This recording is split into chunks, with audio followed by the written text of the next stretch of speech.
Agora tranquilo, tudo no ar, tudo bem. Todos me escutam, todos me veem. Meninas, vocês me escutam? Ah, que bom, que bom. Qualquer coisa, podem ir colocando no chat, tá bom? E aí a gente vai conversando no decorrer da aula. Hoje a aula é bem interessante, é uma aula sobre legislação, bem legal, né?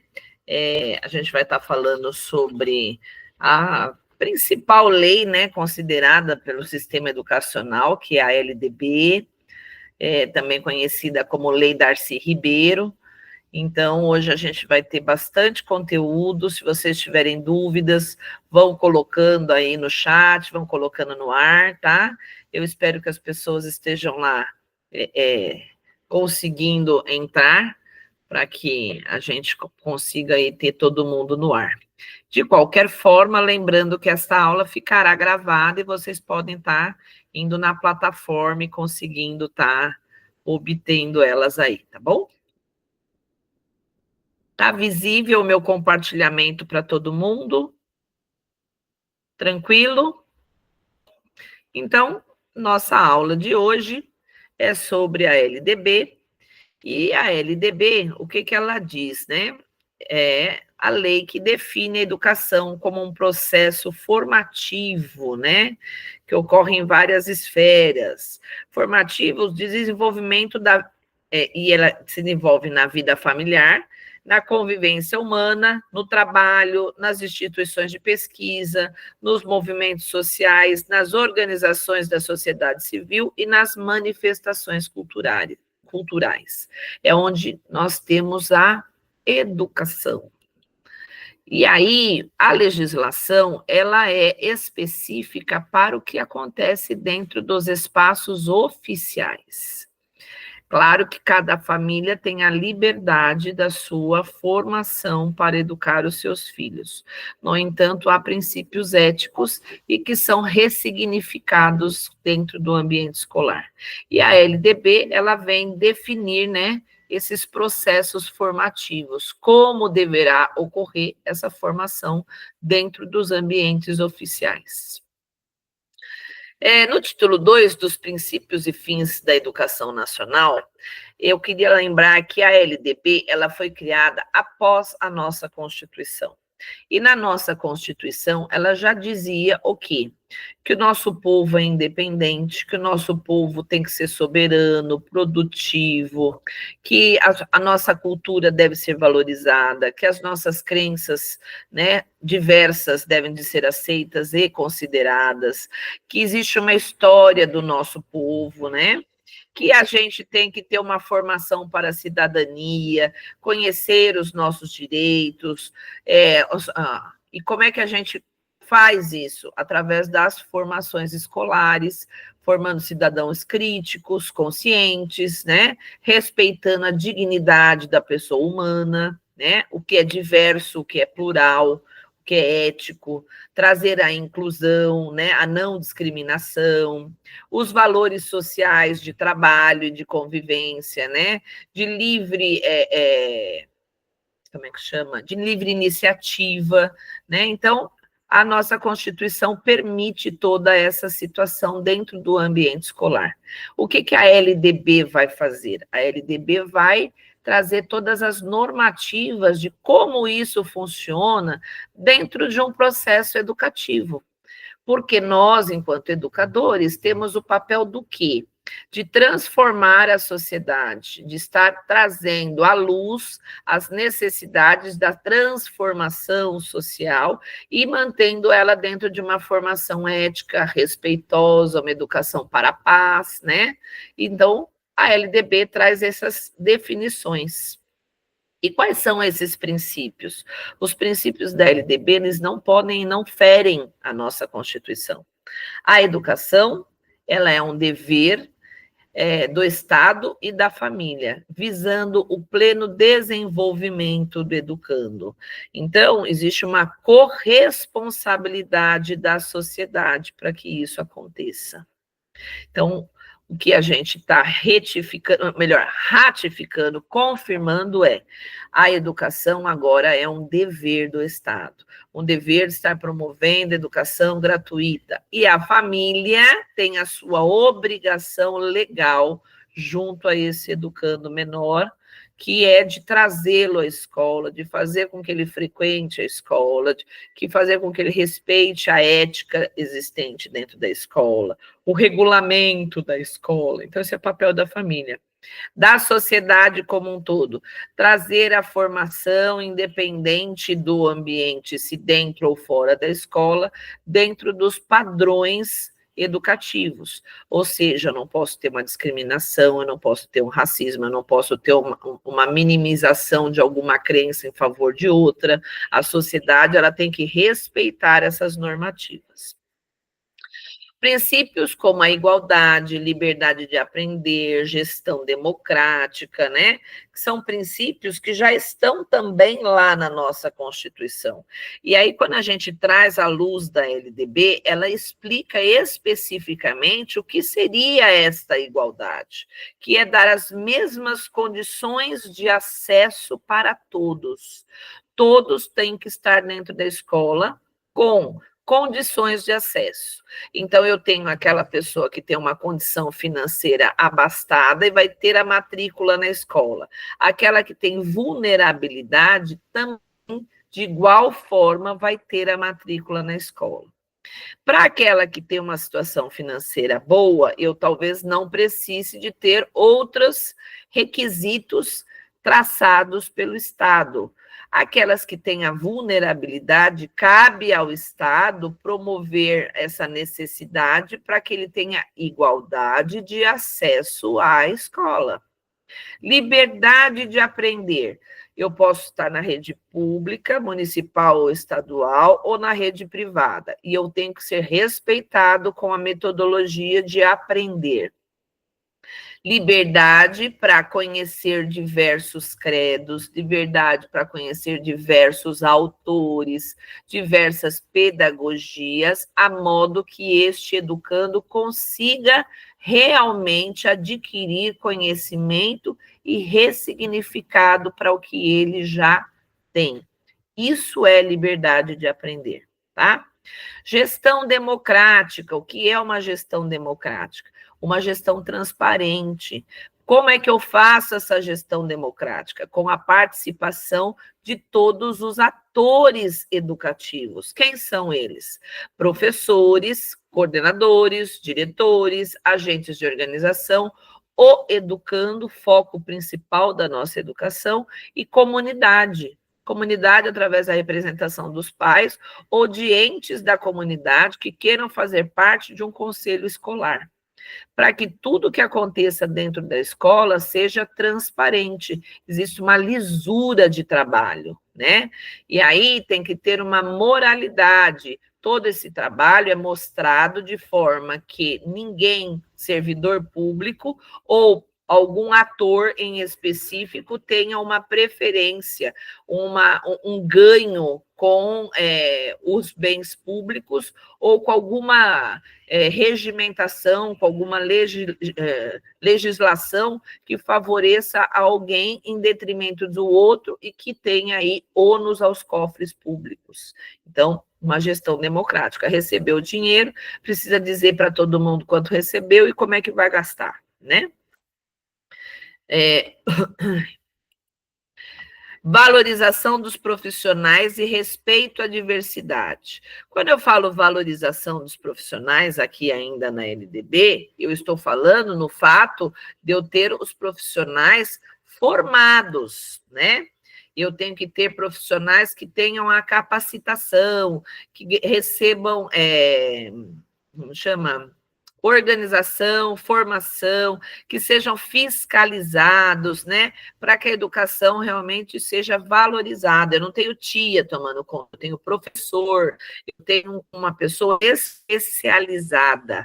Por isso que daí, a partir de 96, a gente era obrigada a fazer a pedagogia, o magistério funcionava mais. Por quê? Porque eu tenho uma profissionalização da a situação educar principalmente na creche, né? Que não tinha muita profissionalismo. Nós tínhamos aquelas pessoas que eram ajudantes de desenvolvimento infantil, que eram as ADIs, nem tinha, às vezes, a formação. Eu tinha pessoas que tinham a formação só técnica, feita no ensino médio, eles não eram especialistas, que é o caso de um pedagogo. Então, a partir de 96, eu tenho essa obrigatoriedade, tá bom? Lá no artigo 3º, né, a gente também vai estar falando um pouquinho sobre a questão do pluralismo de ideias e de didáticas. Então, eu não vou estar utilizando uma metodologia única e também eu vou estar respeitando as formas que o aluno me traz de casa em relação a determinados conhecimentos. Então, eu vou ter um pluralismo de ideias, porque eu vou respeitar o que o aluno já traz de conteúdo e estar colocando uma ressignificação disso. Importante de lembrar essa questão da ressignificação de ideias. E importante de lembrar aqui que o que a LDB deixa bem claro, que educação são todos os trabalhos que ocorrem com este indivíduo, inclusive fora do ambiente escolar, mas voltado à formação do indivíduo. Então, gremiações, as ONGs, instituições de assistência social, Fundação Casa, escolas comunitárias, filantrópicas, confessionais, associação de moradores, todas elas, ao estar trabalhando com formação do indivíduo, ela tem que respeitar o que está dentro da nossa lei de diretrizes e bases. Tranquilo até aqui? Alguma dúvida? Não? Então, vamos tentar treinar aí o que a gente está recebendo aí de informação. Vamos lá. As diretrizes e bases da educação nacional, a Lei 9.394 de 96. Na época, muita gente chamou essa lei de caça às bruxas. Por quê? Porque nós tínhamos formações de creche e de assistência para criança menor, de 4 e 5 anos, que eram verdadeiros armários, né, gente? Ninguém tinha o cuidado da educação com essa criança.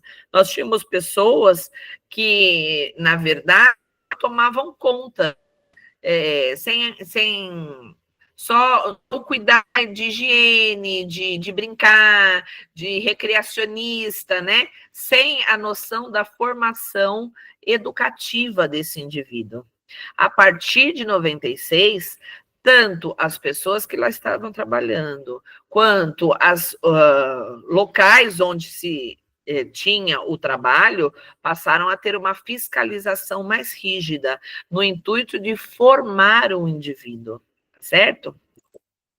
Dispõe que, em seu artigo 1º, que a educação abrange os processos formativos que se desenvolvem na vida familiar e na convivência humana, no trabalho, nas instituições de ensino e pesquisa, nos movimentos sociais e organizações da sociedade civil e nas manifestações culturais.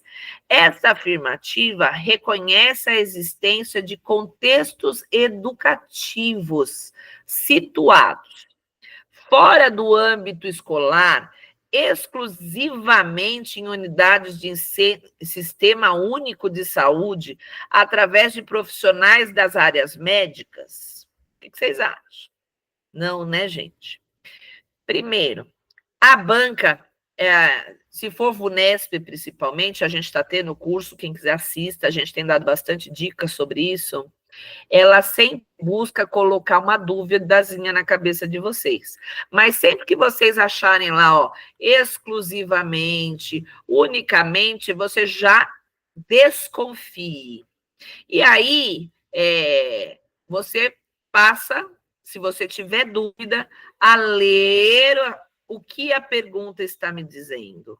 Estou falando da Lei de Diretrizes e Bases. Ela não quero dizer nada em cima dessa rede de profissionais da área médica, não está dentro do contexto, então essa realmente está completamente errada.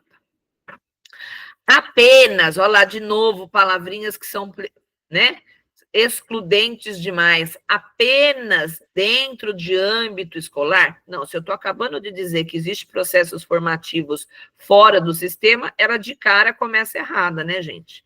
Em instituições públicas de educação básica de nível superior. Não, né? Aí vamos para a terceira. Em espaços sociais fora dos âmbitos escolares, como, por exemplo, podemos citar instituições de assistência social, que contam com educadores sociais nas equipes.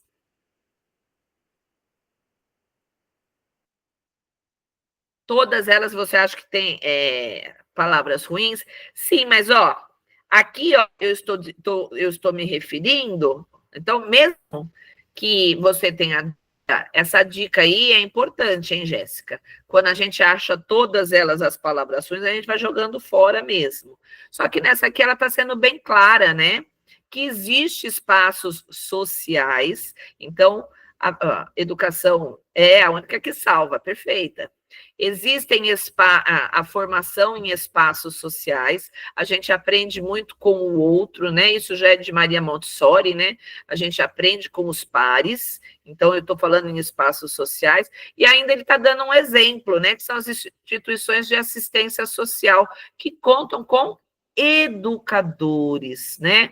Então, eu tenho aquelas associações de moradores que dão aulas livres, eu tenho lá agremiações que dão aulas também para adultos, né? E elas também formam, né? Existe uma educação nesses lugares. Então, é isso aí. A resposta certa é a C, tá? Aí vem, como a Jéssica citou, unicamente dentro dos ambientes escolares, em instituições de ensino de rede privada, que contam com psicólogos na equipe, olha só. Ou fora de âmbitos escolares, que daí eu já estou lá na minha pergunta, de maneira exclusiva e predominantemente. Então, assim, matei já também essa daí que não tá, né?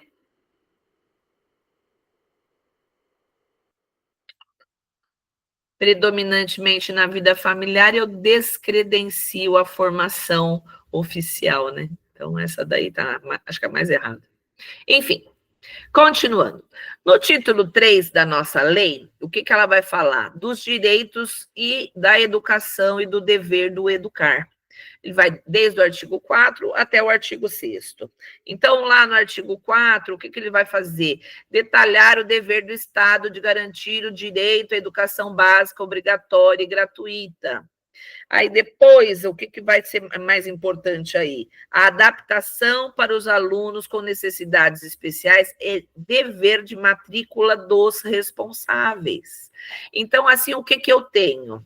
Eu tenho que ter adaptação de currículo, eu tenho que ter adaptação de prédio, eu tenho que ter adaptação de salas, eu tenho que ter a criação de salas itinerantes, né?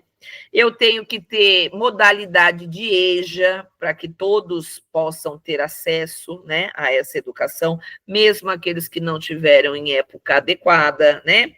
E eu tenho que lembrar que o cuidar e o educar são indissociáveis. Então, esse artigo do 4 ao 6 sempre cai alguma coisinha nas nossas provas, que a gente tem observado, independente da banca, sempre tem alguma coisa voltada a essas questões. Se o aluno vai poder estar matriculado só na rede privada, só na rede pública, o certo é o ensino com necessidades especiais é na regular. A matrícula, ela tem que ser lá ratificada. O Estado, ele faz a vaga, ele loca o aluno e o pai tem de ir lá e fazer a inscrição, assinar esta matrícula. Então, é dever do Estado e da família, né? São corresponsabilidades. Ele volta a falar dessa situação. Volta a falar que o Estado ele tem que garantir. Garantir significa dar condição. Quais são as condições que o governo tem que dar? Transporte, merenda, material. Quando a pessoa tem uma necessidade especial, rampa, rebaixamento de guia. Então, envolve vários setores que colaboram com o Estado no âmbito do quê? De trazer esse aluno e dar oportunidade para a educação a todos, inclusive na modalidade de EJA, né? Então, a gente tem visto que cada vez menos tem salas de EJA, elas estão funcionando em polos, mas por uma questão de que, com as novas políticas educacionais, a gente tem menos pessoas repetindo. Então, a gente tinha antigamente não só pessoas que não tiveram acesso em época certa, a grande maioria do EJA antigamente eram de repetentes. Pessoas que não conseguiram passar de ano, foram repetindo, e saíram da faixa etária que o Estado conseguia estar dentro do regular. E aí eles eram obrigados a ir para a EJA.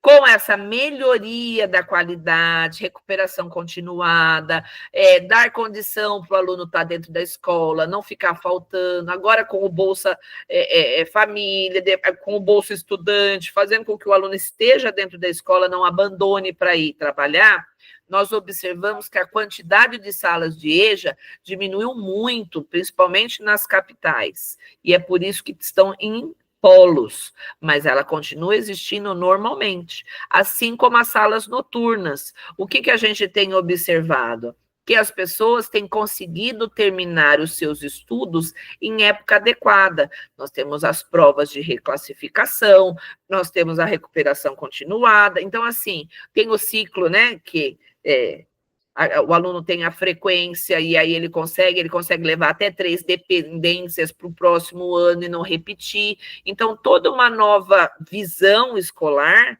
que fez com que o aluno consiga estar terminando até os 17 anos.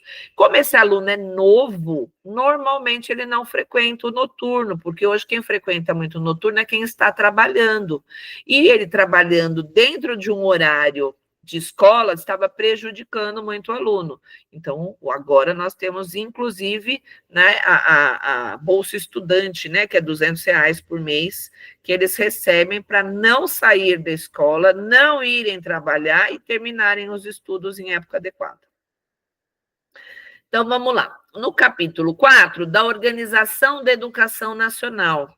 O que estabelece esses artigos? A colaboração entre União, Estado e município, definindo as atribuições específicas para cada ente federativo, ou seja, cada um dos participantes da formação educativa.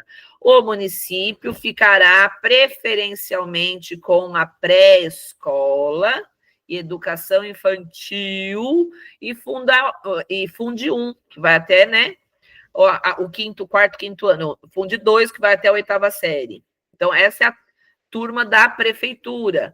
Do Estado, o Estado ele vai pegar ali o Funde 2, o ensino médio. O federal, o que ele vai ter? Eu tenho aí algumas escolas federais, né, que fazem o ensino médio, mas o federal, ele abraça a maior parte das universidades. Então, de forma colaborativa, um ajuda o outro nessa divisão. E também, quando precisa, não é sempre, tem sempre aquela dívida, aquela questão política de favorecimento, etc. e tal, que a Pro sempre fala, mas quando a prefeitura não consegue arcar com tudo, vai e pede ajuda financeira para o Estado. Quando o Estado não consegue arcar com tudo, vai e pede ajuda financeira para o federal. E aí cria-se uma dívida, claro, mas eles ajudam em situação de colaboratividade, certo? No artigo 12 ao 15, estão as incumbências dos estabelecimentos de ensino e profissional, como elaboração de proposta pedagógica e promoção de integração com a comunidade. Então, a gente vai estar vendo aí que existe diferença de incumbência entre o que é do estabelecimento, o que é de incumbência do professor, o que é de incumbência do Estado. Então, os estabelecimentos de ensino, eles têm incumbência de formar a proposta pedagógica, de fazer o currículo, de elaborar como será feita essa questão dos estágios, né, que é a integração com a comunidade, como é que essa situação vai estar acontecendo. E uma coisa também que eu acho legal de estar comentando aí do 12 ao 15, é também o combate à violência, que está dentro dessa questão de incumbência dos estabelecimentos.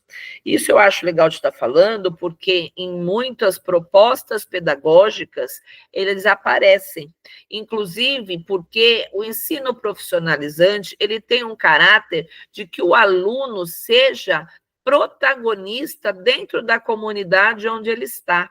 Isso é uma das propostas do nosso plano nacional, né, estadual, municipal e do governo também, né, que é uma proposta não violenta, onde o aluno seja educado para o trabalho, então, educação profissional, e ele seja uma pessoa atuante na sua comunidade, nas problemáticas existentes. Então, essa integração com a comunidade, através dos estágios, e de como está resolvendo questões do entorno, às vezes, da escola, torna o curso mais atrativo para muitos alunos que não tinham interesse profissionalizante. Tá bom? Então, do artigo 16 ao 19, ele define as categorias das instituições educacionais, públicas e privadas, né? O que é mantido pela União, mantido pela iniciativa privada. Quais são as características dessas instituições? Porque nós temos instituições de caráter misto, né? Que são as escolas conveniadas. Então, eles dão as características do que pode ser público e do que são privado, tá? E o que compreende para o município as fiscalizações. Então, mesmo sendo uma escola privada, existe a fiscalização pelo órgão público do município, no sentido de estar arcando com todas as deliberações previstas para uma instituição trabalhar com a criança em termos de formação. Então, mesmo a escola sendo particular, ela é supervisionada pela Delegacia de Ensino Municipal. Então, eu tenho lá uma creche, né? Mesmo que seja berçário, de 0 a 3, eu sou particular, eu tomo conta, eu vejo como eu faço, ela tem que entregar no começo do ano também um plano de trabalho pedagógico, né? Um plano político pedagógico, um PPP. Ela tem que dizer quais são os espaços que ela tem, e dentro desses espaços também tem que estar obedecendo ao Código de Obras, igual a uma escola pública, que tem espaço para a criança brincar, que tem espaço de salas de aula, tudo que rege uma escola pública é cobrado da escola particular. É cobrado que todos os profissionais sejam formados, inclusive as tias de limpeza, elas não podem ser analfabetas em nenhuma escola. Quem tem pessoas que não têm o diploma tem que levar para fazer uma prova de aptidão para ver se não são analfabetos e provar a alfabetização. Porque como é que eu posso ter uma tia lá, por exemplo, que não sabe ler? Aí põe arsênico no que vai limpar a escola, ou põe um produto que não pode, né? Não sabe ler o que está no produto, não sabe ler como é que usa, né? Está trabalhando com a criança, falando nós vem, nós vai, o hábito de estar junto com o outro, faz com que a criança, às vezes, fale errado. Então, assim, estou dentro de um ambiente educativo com uma pessoa que não sabe ler e escrever, né? Então, é muito antagônico. Então, desde a tia da limpeza, mais básica que seja, até o cargo mais alto. Os atores da escola, todos têm que ser alfabetizados. Isso na escola pública ou na escola privada. Tem que ser entregue essa formação na hora que você entrega a documentação para pedir para que a escola funcione. Tá bom? Isso estão previstos nos artigos aí de 16 ao 19. No capítulo 5, dos níveis e modalidades de ensino, de educação e de ensino. No capítulo 1, da composição dos níveis escolares. Vamos lá. Artigo 21. Divide a educação básica em infantil, fundamental e médio, e superior. De que maneira que eu tenho aí esses sistemas e como é que eles são divididos, né? Eu tenho creche de 0 a 3, eu tenho educação infantil com 4 e 5 anos, e aí está dentro do artigo bem escritinho assim. E eu tenho o Funde 1 de 6 a 10, o Funde 2 de 11 a 17. Oh, desculpa, de 11 a 14. E o ensino médio de 15 a 17. Essa é a normalidade.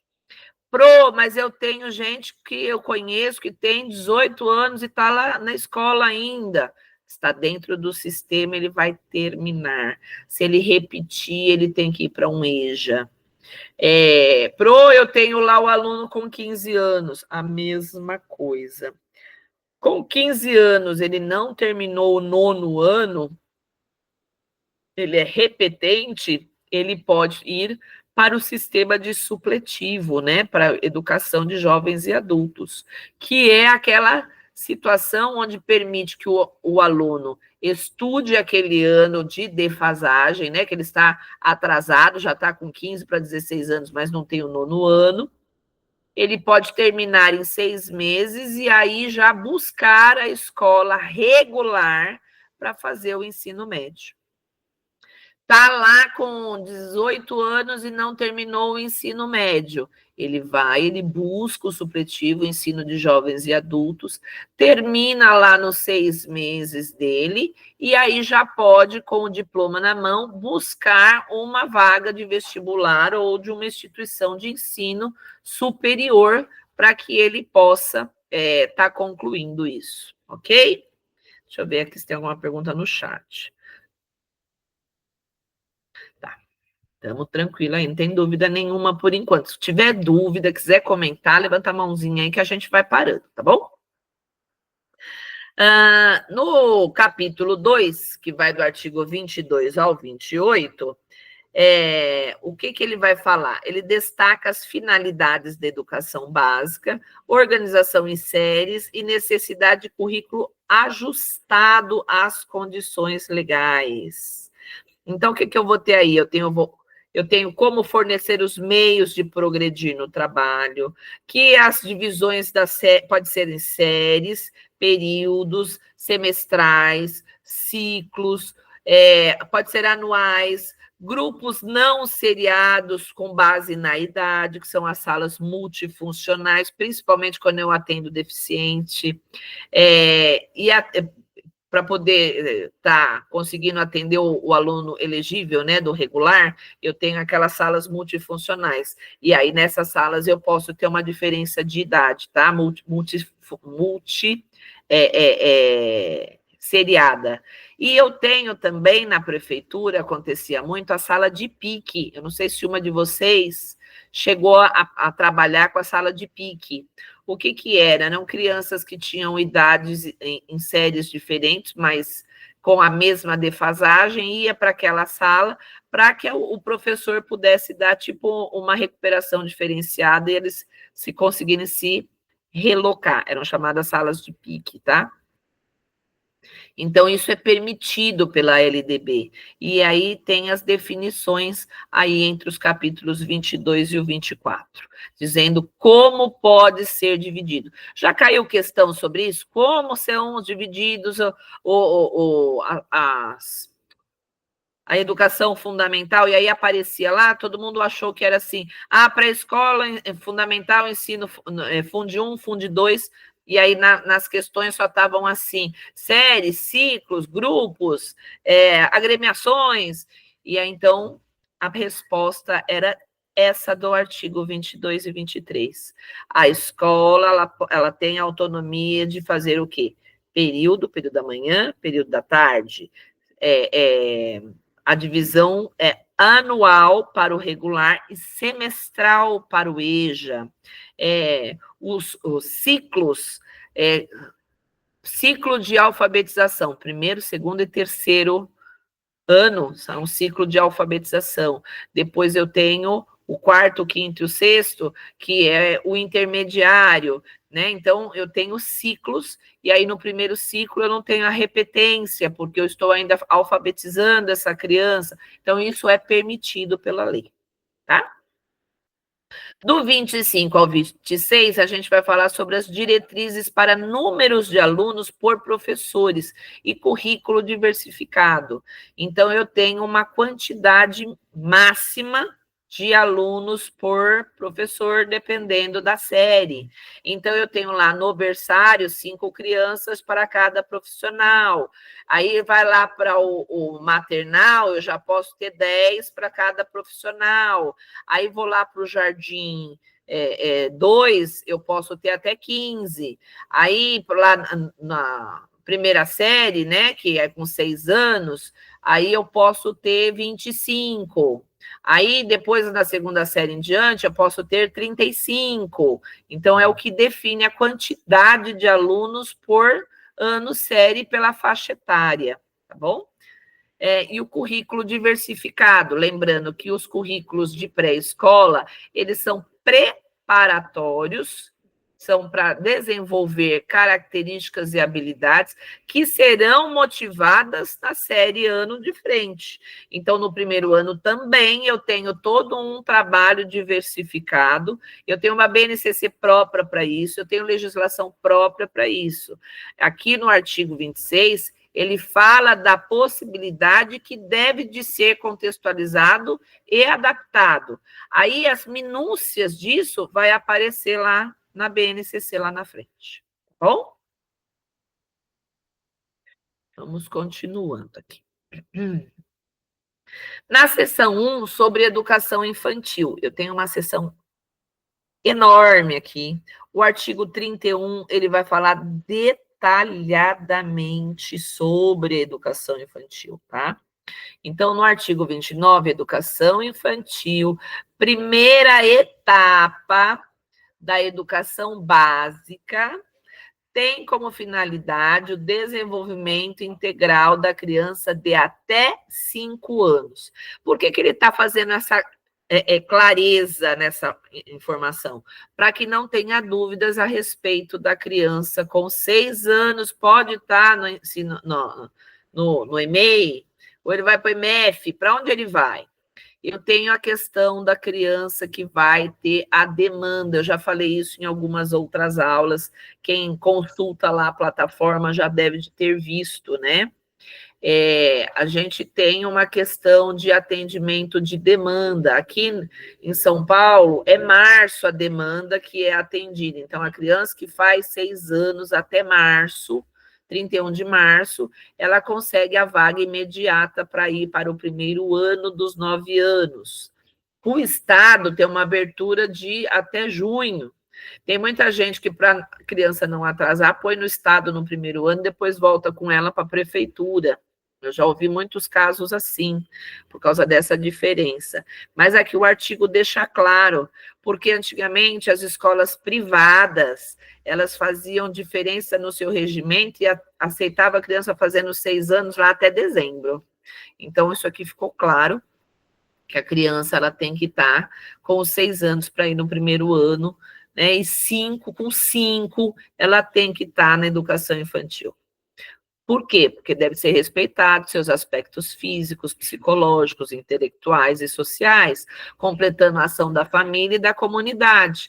Eu preciso de uma maturidade dessa criança, porque ela vai deixar de trabalhar em grupinhos de 4 cadeiras, lá na mesma mesinha, vai passar para uma mesa individual, ela vai trabalhar com espaços menores de rabisco, né? Ela vai deixar de sair de uma folha de sulfite e vai, às vezes, para um espaço de caderno, ela não vai mais poder fazer algumas situações. Então, é necessária essa adaptação dessa criança, e a lei o resguarda sobre isso. Lá no artigo 30, a educação infantil será oferecida como? Nas creches ou entidades equivalentes para criança de até 3 anos. E aí vocês vejam que ainda dentro da LDB, a creche não é considerada a primeira etapa da educação básica, por isso que ela é opcional. Na nossa Constituição fala a mesma coisa, né? Ela começa lá aos 4 e vai até os 17, né? A educação regular. Então, a de 0 a 3 ainda não tem obrigatoriedade, é facultativo a presença do bebê na creche. A partir de 4 anos, não, ele é obrigatório, caracterizando aí, inclusive, abandono intelectual se não feito. E ela tem que provar lá, quando vai para o primeiro ano, o currículo, né, a identidade dela de 4 e 5 anos, o preparatório. Então, quando a mãe vai fazer a matrícula, ela é cobrada disso. Na pré-escola, vai de 4 a 5 anos de idade, ressalvado aquelas situações que eu já expliquei anteriormente. 5 anos, 11 meses e 29 dias. No artigo 31, a educação infantil será organizada de acordo com as seguintes regras. A avaliação é um acompanhamento, ela não é uma cobrança quantitativa, e sim uma observação dos avanços da criança. A carga horária mínima é de 800 horas, ou seja, 200 dias com 4 horas de duração cada um desses dias. 200 dias letivos, tá? Que é o que a criança está como professor. Não é considerado as férias, não é considerado planejamento, não é considerado outros trabalhos. 200 dias letivos, a criança tem que estar com o professor. No calendário, dividido 100 dias no primeiro semestre, 100 dias no segundo semestre, tá bom? Então, carga horária mínima, atendimento à criança de no mínimo 4 horas, em turno parcial, e de 7 para a jornada integral. Vai ter aquele que vai levantar a mãozinha e falar assim, mas a criança fica 8 horas. Então, o que acontece? Essa 1 hora de alimentação, em muitas escolas, não são consideradas. As creches normalmente trabalham 7 horas corridas, mas existem sim creches, principalmente as privadas, que trabalham com 8, porque a 1 hora de refeição e soninho não é computado, tá bom?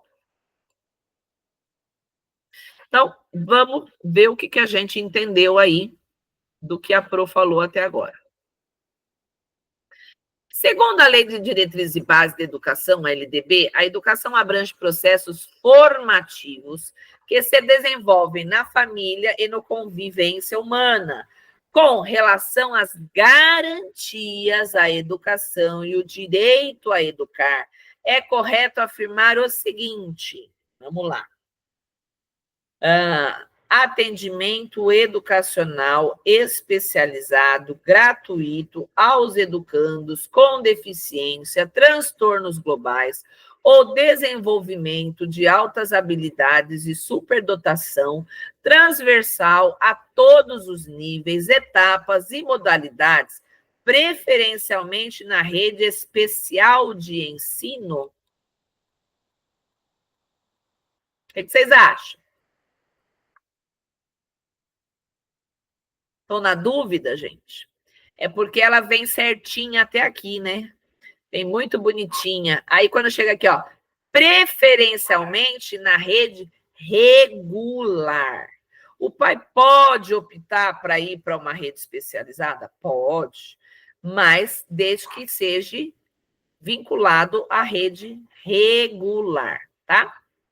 Acesso público e gratuito aos ensinos fundamental e médio para todos os que não os concluíram na idade própria. Tá lindo. Aí, ressalvados os jovens adultos, ou seja, não, os jovens e adultos não têm direito a acesso à educação. Essas palavrinhas, às vezes, pegam a gente. Ressalvado é quando a gente exclui, tá? Então, não, né? A educação básica obrigatória é gratuita dos 4 aos 17 anos de idade. Perfeito. Por quê? Porque eu estou dizendo da educação básica obrigatória. Ela é gratuita dos 4 aos 17. Então, assim, a modalidade EJA também é gratuita, só que ela está refazendo essa educação aqui. Está certíssima essa frase. Acesso aos níveis mais elevados de ensino e de pesquisa e da criação artística, segundo a capacidade de cada um, ressalvados casos com pessoas deficientes. Não, as pessoas deficientes têm os mesmos direitos de acesso às educações superiores. O que a gente vê é uma curva, infelizmente, decrescente. Nos primeiros níveis, a gente tem muitos inseridos, né, na educação básica fundamental. Só que nas áreas superiores nós temos pouquíssimos. E isso eu não estou falando nem de problemas intelectuais, eu estou falando mesmo de cadeirante, de pessoas que têm deficiência auditiva, visual, que têm tantas barreiras ainda para vencer que não conseguem chegar nesses níveis superiores, infelizmente. E aí, ó, eu gosto de quando pega essas questões que no texto não teve comentário, mas aqui eu gostaria de fazer um adendo. Aqui diz assim, o acesso a níveis elevados de ensino, de pesquisa e de criação artística, segundo a capacidade de cada um. Aqui eu estou dizendo que quem tem alguma deficiência não pode ir? Não. Quer dizer que lá na Constituição diz que o Estado vai dar garantia de acesso conforme a capacidade. O que significa isso? Ele vai dar o vestibular. O vestibular é uma oportunidade de acesso conforme cada um acerta a quantidade de questões. Acertou aquelas questões todas, pegou a vaga que tem, porque eu não tenho vaga para todo mundo. Então, quando eu falo aqui capacidade de acesso, é realmente o entendimento do vestibular, quantas você acertou, você consegue subir para uma escola federal. Caso não, você acaba tendo que procurar outra forma de estudar em ensino superior. Não tem nada a ver com questões intelectuais, tá? Não tem nada a ver com elegíveis, não tem nada a ver com nada disso, essa questão que está escrito em relação à capacidade de cada um. Atendimento ao educando somente no ensino fundamental, por meio de programas suplementares e material didático escolar, transporte, alimentação, sistema de saúde. Não, o governo dá para o ensino médio, ele dá algumas assistências nas federais, então, assim, o acompanhante, o intérprete de Libras, isso é direito do educando, tá bom? Transporte escolar, quando necessário, e assim vai. Na seção 2 do ensino fundamental, do artigo 32 ao 34, o que ele vai focar? Foca na formação básica do cidadão, tá bom? Deixa eu fechar aqui. Com desenvolvimento em habilidades de leitura, escrita e cálculo, e um currículo inclusivo, tá? O que é importante de eu falar aí? Quando ele foca na formação do cidadão, no artigo 32, ele vai falar sobre os 9 anos, tá? Então, a partir da LDB, criança com 4 e 5 obrigatório, com histórico, e criança com 6 anos faz parte do FUND, não mais da pré-escola, como era até 1996. Então, eles deram legalmente 4 anos, ou até 2000, para as escolas, pré-escolas privadas, principalmente, irem eliminando todos os seus alunos que eles tinham até 2000, que tivessem 6 anos e que estivessem dentro do seu quadro, porque essas crianças passariam a estar no FUND. Eu não poderia mais ter na creche, na educação infantil, criança com 6 anos.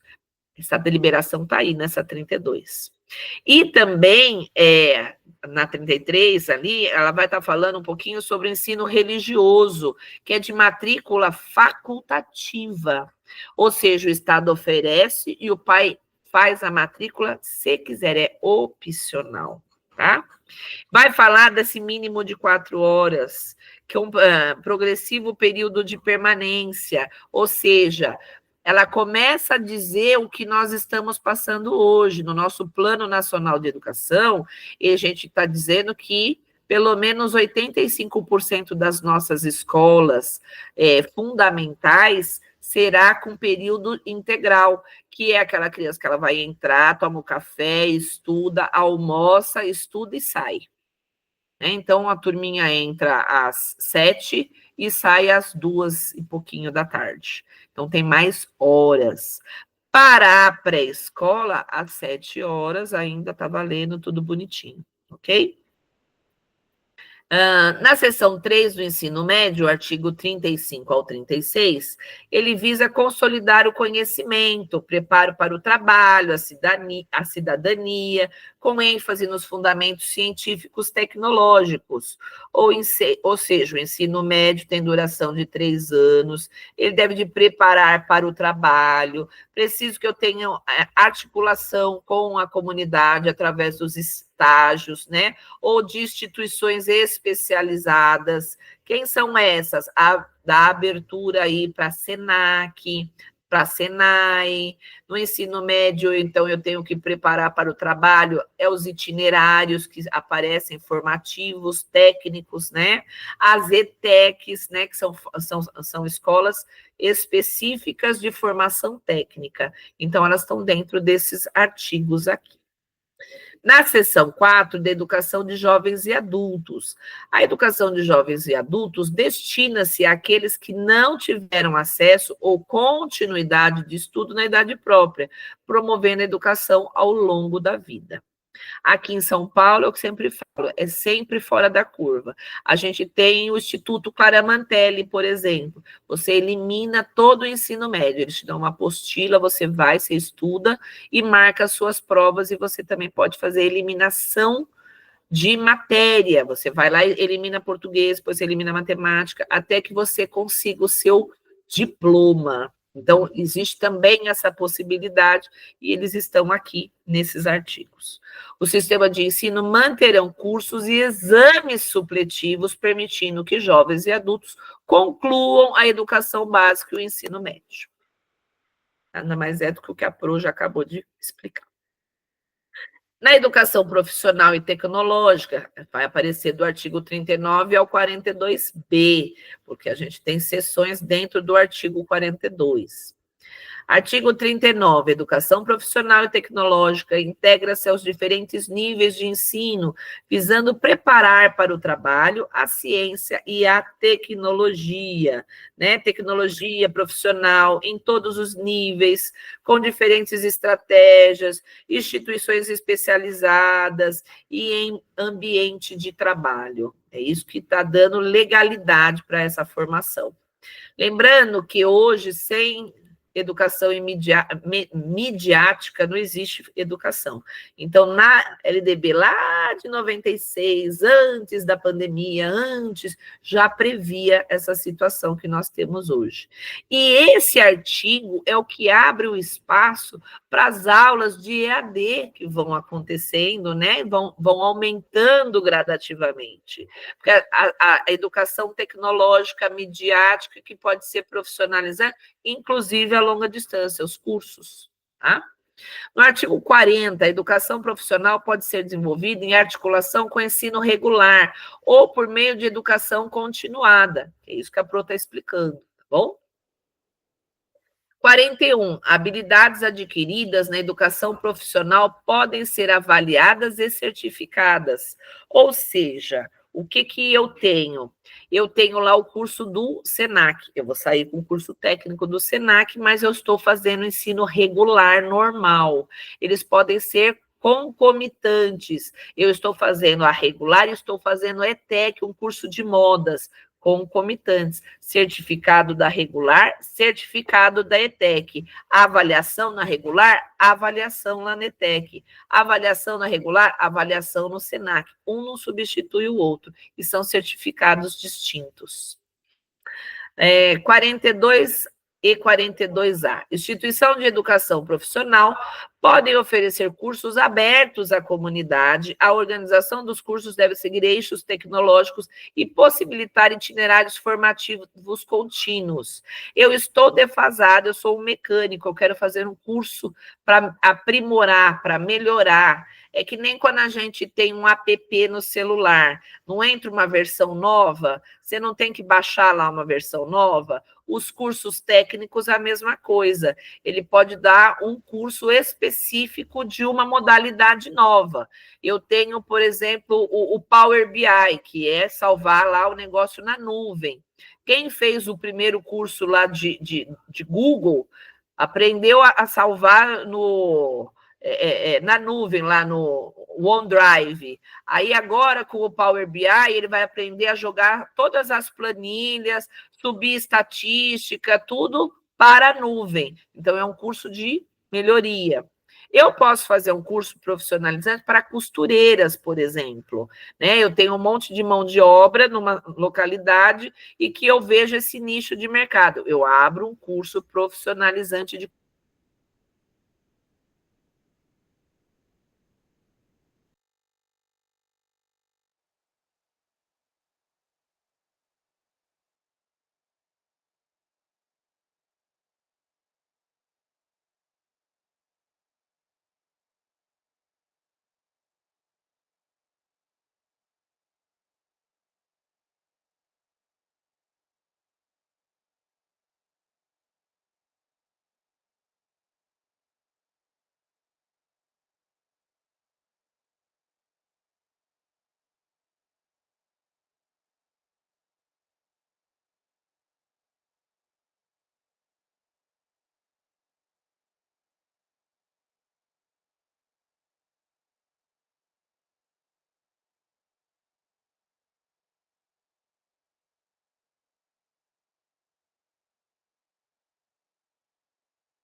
Oi, pessoal, desculpa, a rede aqui de conexão Wi-Fi caiu. Eu tive que pegar uma outra rede particular aqui para tentar. Desculpem-me. Hoje parece que está complicado mesmo, né? Todo mundo está me escutando? Normal, gente? Então, vamos continuar aqui a apresentação.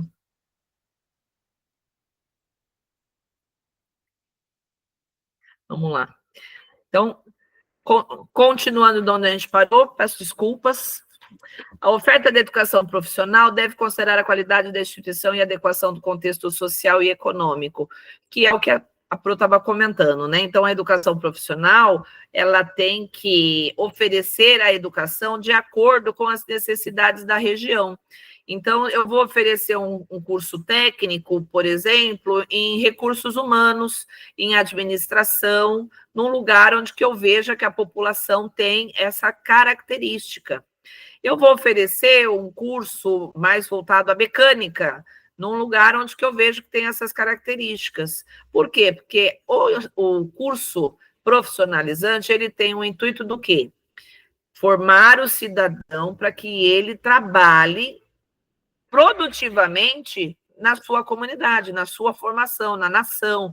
Então, assim, eu tenho que lembrar que esse cidadão ele está inserido dentro de uma localidade e que o trabalho dele tem que ser viável também. Não adianta ele saber ser aviador num lugar que não tem avião, por exemplo. Então, isso também deve ser levado em consideração quando a gente monta os cursos técnicos. Aliás, mesmo sendo numa rede privada, né? Você não vai oferecer, por exemplo, amendoim num lugar onde não, as pessoas, por exemplo, não têm dente. Estou dando um exemplo besta.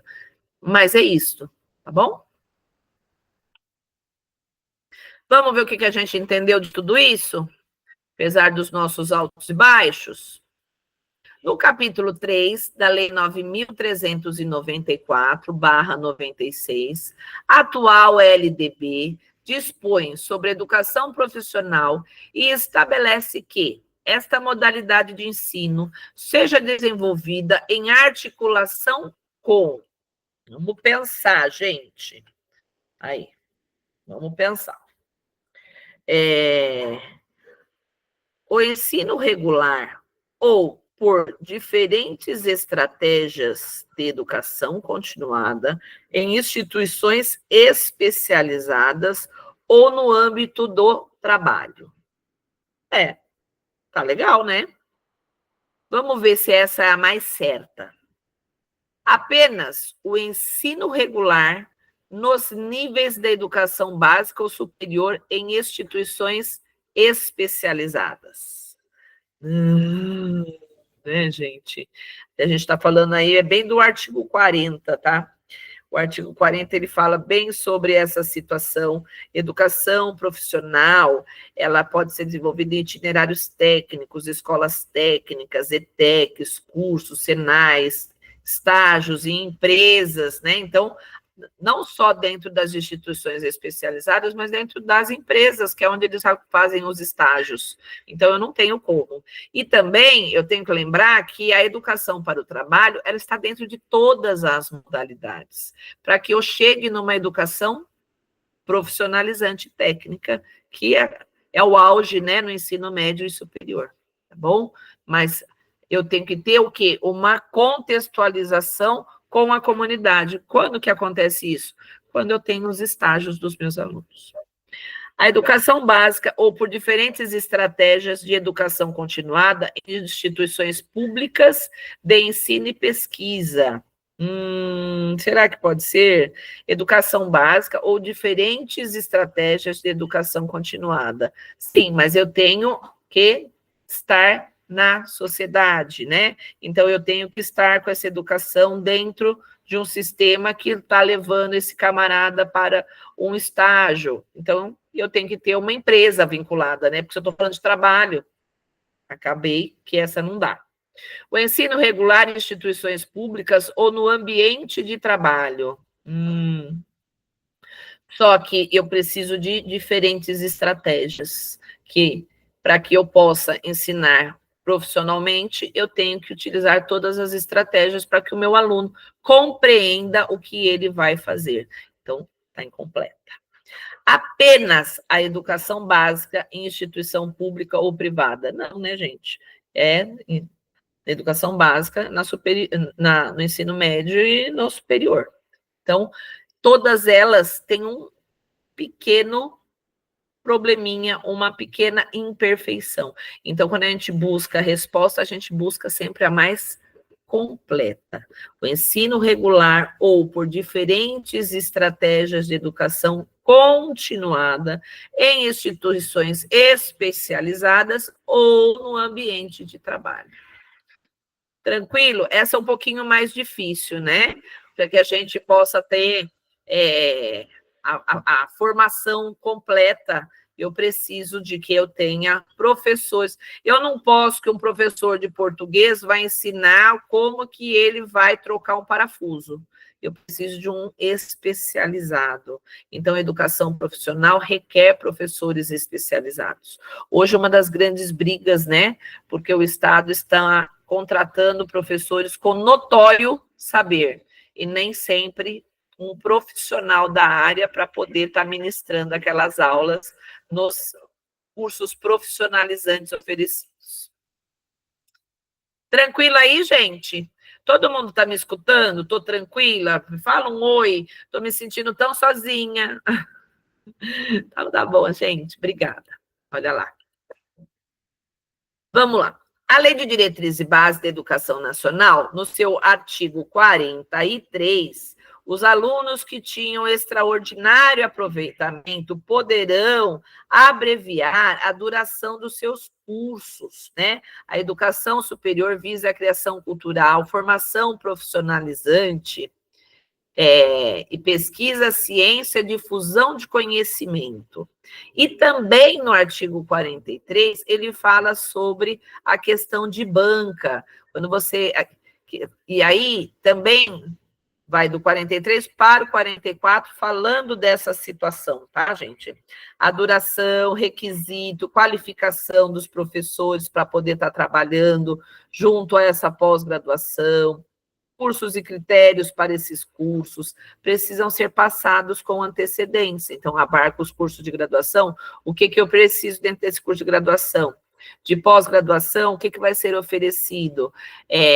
Quantas horas? Quais serão os professores? De que maneira vai ser apresentado? Vai ser por semestres? Vai ser anual? Quais são as extensões? O que ele, com essa formação, vai poder estar trabalhando? Aí, quando você está lá com o seu diploma na mão, eles vão lá e pegam esse histórico para dizer quais são as matérias elencadas dentro desse seu curso de graduação ou de pós-graduação.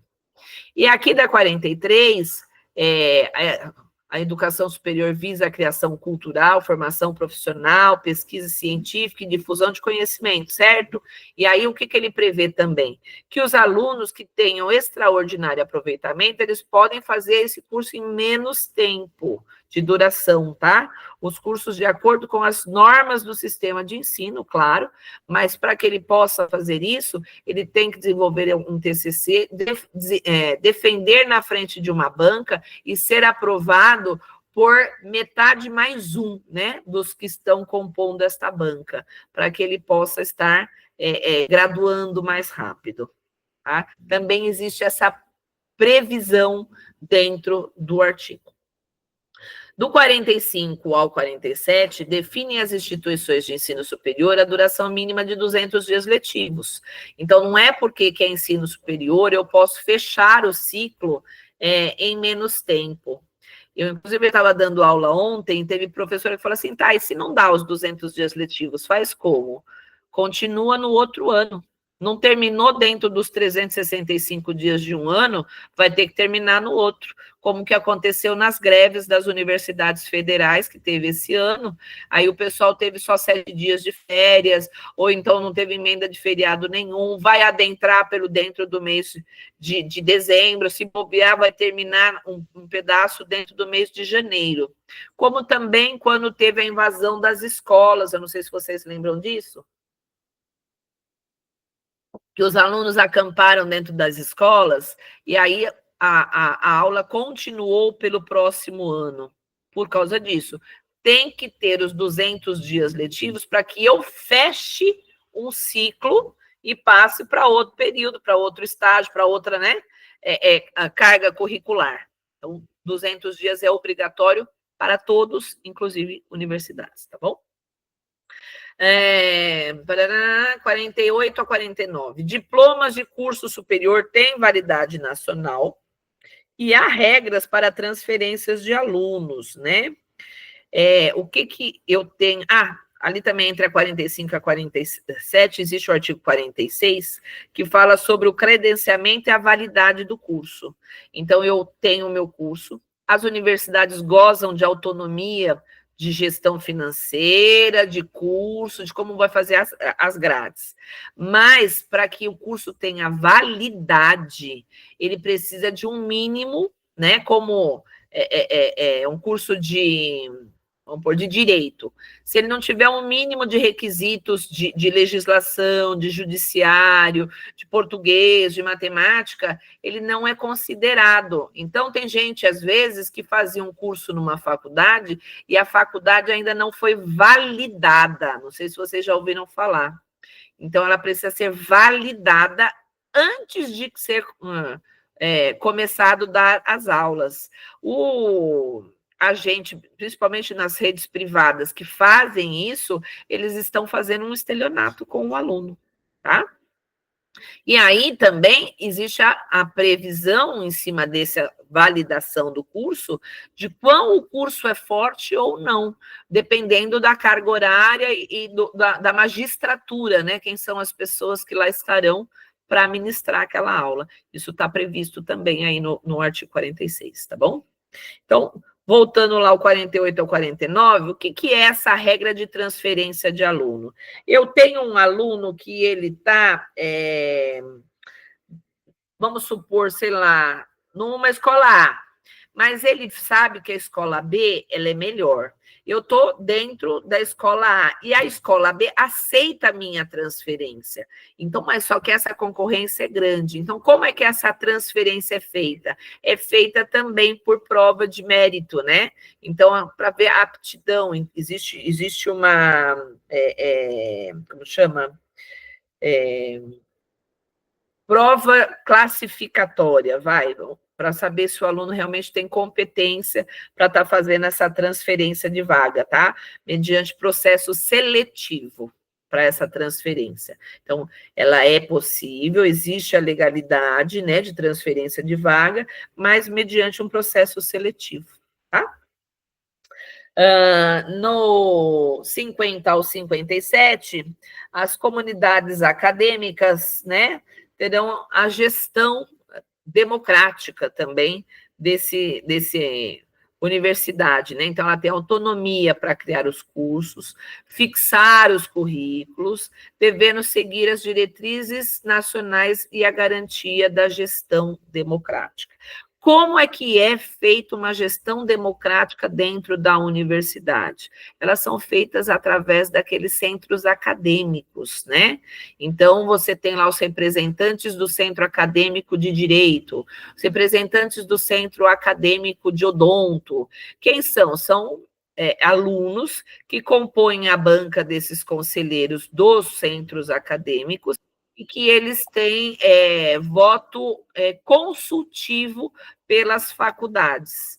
Então, quando eles acham que está tendo alguma perda, ou por causa do magistrado que está dando o curso não está sendo competente o suficiente, ou que o curso caiu muito, ou porque as horas-aulas, enfim, ou numa universidade federal, porque o refeitório alimentar não está de acordo, a comida não está certa, tudo. O centro acadêmico ele leva a voz do aluno para essa gestão que tem autonomia de trabalho, mas ele deve de ouvir também esses centros acadêmicos para fazer a sua gestão democrática. Tranquilo? Então, no capítulo 5, sobre educação especial. O que a gente vai falar aí sobre educação especial? É uma modalidade oferecida na rede regular, sempre na regular, não pode negar vaga, não posso dizer que eu não tenho especialista, a escola que recebe esse aluno, ela tem que providenciar, se o aluno precisa, pedir o transporte, é feito uma papelada, se envia para a delegacia de ensino, lá as supervisoras dentro lá do município vão avaliar, vão pedir o laudo dessa criança, vão ver se é necessário, vão pedir para o setor de compras da prefeitura e ele vai estar fazendo o envio desse transporte. Caso eles avaliem que conforme o laudo não seja necessário, não manda, mas dentro da rede regular ele vai ter que ser atendido. Eu vou ter que estar dentro da rede regular, pedir uma cuidadora, eu vou ter que estar dentro da rede regular, eu vou ter que pedir uma professora colaborativa e eu vou ter que arrumar um jeito de eu ter ou uma sala multifuncional dentro da escola ou dentro das redes parceiras, né, que são os centros de atendimento a crianças elegíveis da própria prefeitura, onde estão lá os professores de educação especial, né? Os agentes de educação especial e os professores para estar trabalhando. Então, o professor da sala, que seriam talvez vocês, ou caso alguém tenha especialização em educação de especiais aí, como outro tipo de profissional, mas vamos colocar, você fez concurso, entrou, estou na sala. Na sala, eu tenho uma criança especial, o que eu vou... elegível, né? Porque especial somos todos. Eu vou ter que contar com o quê? Com uma professora colaborativa, ou seja, ela vai estar lá de acompanhante deste aluno, ajudando ele a fazer as atividades que você desenvolveu e ela só vai estar lá para ajudá-lo, né, como colaboradora, às vezes como uma leitora de braille, às vezes como uma intérprete de Libras, às vezes como facilitadora mesmo do trabalho por alguma deficiência física, ela vai estar lá como colaborativa. No corredor, eu vou ter o quê? Uma cuidadora. O que a cuidadora faz? Ela toma conta da parte de banheiro e da parte de alimentação. Na sala especial, no contraturno da aula regular. Então, na aula regular, ele estuda das 8 ao meio-dia. Então, no contraturno, vamos supor, da 1 às 6, ele tem uma aula com um especialista numa sala multifuncional, para que as habilidades que não foram possíveis serem desenvolvidas na aula regular consigam ser consolidadas. Então, tudo isso daqui é a previsão feita pela lei e que o Estado tem que prover. O Estado, eu digo, como órgão público, né? Porque a prefeitura tem que prover dentro do seu sistema, o Estado dentro do seu sistema. Ok? Dúvidas aqui, gente? Ficou alguma coisa confusa? Não? Então, continuando. Sistemas de ensino devem prover currículos e métodos específicos, além de terminalidades específicas e aceleração para os superdotados. O que vocês vão ter que fazer adaptação, né? Promover currículos e métodos específicos, então, adaptação para as necessidades apresentadas por aquele aluno, além do fato de fazer uma composição com uma fono, com uma psicóloga, ou com a gestão, com a supervisão, de uma análise, né? Pode ser encaminhada pelo CAPES, pode ser encaminhada pela Unidade Básica de Saúde. Então, eu tenho um pool, né? Um número diferenciado de especialistas que vão estar dando a terminalidade. A terminalidade, ela só é dada pela prefeitura, porque a prefeitura é que fica com o Fundo 1.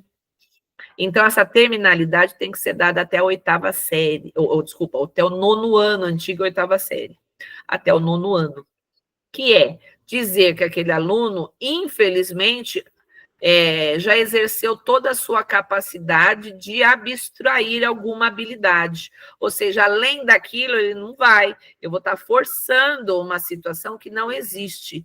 E aí eu dou a terminalidade para aquele indivíduo e ele não continua os estudos no ensino médio.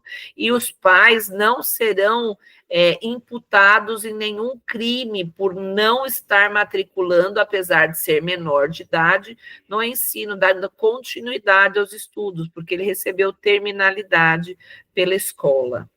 A outra situação eu tenho um aluno que já está com 13 anos, tá? Se for Funde, 13 anos, ele pode fazer a prova de aptidão e estar dando aí continuidade nos seus estudos para outros níveis, já que a partir dos 13 anos ele é considerado um pré-aborrecente, né? Um pré-adolescente, e que tem a sua capacidade cognitiva já, a sua capacidade emocional mais compatível para poder estar mostrando que ele está além daquela nível de escolaridade e estar avançando nos seus estudos. Isso também a escola tem que propiciar para quem tem superdotação. Bom, o atendimento educacional para os alunos de educação especial deve começar na educação infantil, ou seja, a modalidade de educação especial, ela segue, né? Ela tem direito durante todo o percurso. Educação 4, na verdade, desde o 0, né? Então, a creche também tem que trabalhar com essa criança especial. Então, desde a creche até o nível superior, independente de qual seja a sua necessidade, a escola tem que prover todas essas situações que nós estamos falando. Adaptação de currículo, adaptação de espaços, adaptação de sala, transporte, cuidador, alimentação. Então, tudo isso tem que ser provido pelo município, pelo estado, para que esse aluno continue. Igualdade de matrícula e permanência na escola. Essa é a grande sacada da LDB. Ela cobra a permanência desse indivíduo dentro da escola. Como é que eu vou fazer isso? Dando equalidade, né? Ou seja, se ele precisa de mais ajuda do que esse vai ter um pouquinho mais de ajuda para que eles tenham igualdade de utilizar-se do direito à educação. Tá bom? No artigo 60, atendimento educacional para alunos de educação deve começar, esse já foi. Título 6º, dos profissionais da educação. Do 61 ao 67, a gente vai falar um pouco sobre a valorização e qualificação contínua dos profissionais, com requisitos de formação em nível médio ou superior. A gente, então, vai falar também de piso salarial, que até então a gente não falava, né? Que todo mundo tem que ter um mínimo para receber. Você pode receber para cima, mas não pode receber para baixo.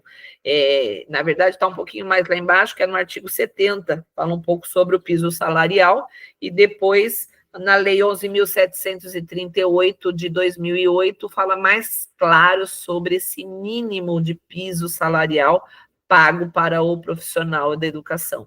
Então, eu estou falando que esse profissional ele tem que ser formado, qualificação contínua, ele tem que ser formado, ele tem que manter a qualidade do que ele trabalha, então sempre fazendo aí backup de conhecimentos. Teve mudança de língua portuguesa, vamos aprender os novos acentos, as novas vírgulas, os novos pontos. Teve mudança de acesso midiático, vamos aprender as novas situações midiáticas. Houve mudança no tipo de avaliação, temos que aprender as novas. Teve mudança na lei de cotas, vamos aprender a respeito da lei de cotas. Então, a gente tem que estar sempre estudando. Aliás, professor estuda a vida toda, né? Nós somos guerreiros. Super, fantástica. Nós somos heróis mesmo, né? Nós somos maravilhosos. Professor é tudo de bom. De acordo com a Lei de Diretrizes e Bases da Educação, o atendimento educacional especializado, gratuito aos educandos com deficiência, transtornos globais do desenvolvimento e de altas habilidades ou superdotação deve de ser ofertado em redes especiais voltadas a esse público específico, preferencialmente na rede regular de ensino, em instituições filantrópicas, como já é tradicional no país. Então, com a Lei de Diretrizes e Bases, houve um problema muito sério com essas instituições filantrópicas. Muitas escolas, né, não atendiam o aluno, né? Então, a rede regular, ela tem a obrigação e ela é proibida de negar matrícula. Muitos alunos que chegaram na rede regular, eles eram dessas instituições filantrópicas. A PAI, Pestalozzi, é uma das mais conhecidas, que eram consideradas filantrópicas, ou seja, sem fins lucrativos. Aí, o que eu acho que tem nessa questão que talvez fosse uma pegadinha? Essas redes, as ONGs, né? Elas trabalham ainda em parceria com algumas escolas, mas elas realmente não podem ter fim lucrativo e elas não descaracterizam a necessidade do aluno estar na rede regular. Ou seja, qualquer questão que caia sobre elegíveis, que são os alunos com deficiência ou superdotação, eu não gosto de usar a palavra deficiência, porque a gente esquece que tem que ter os de superdotação, tem que ser atendimento em rede regular. Posso ter um complemento numa rede filantrópica? Pode. Antigamente, eles eram atendidos em redes filantrópicas? Eram. Hoje pode? Não pode. Isso tem que ficar bem claro. Rede é regular. A filantropia, as confissionais, que são religiosas, as de associação de pais, né? Elas podem trabalhar? Podem trabalhar de parceria com a escola? Podem, desde que elas não tenham fins lucrativos, podem, mas elas não substituem a rede regular. Então, preferencialmente em rede regular. Por que não está assim obrigatoriamente? Porque o pai tem o direito de pôr na rede privada, tá? E a rede privada, ela não é, às vezes, essa rede regular, né? Ela tem uma outra característica, mas ela tem que ter um ensino regular. Então, preferencialmente em rede regular de ensino.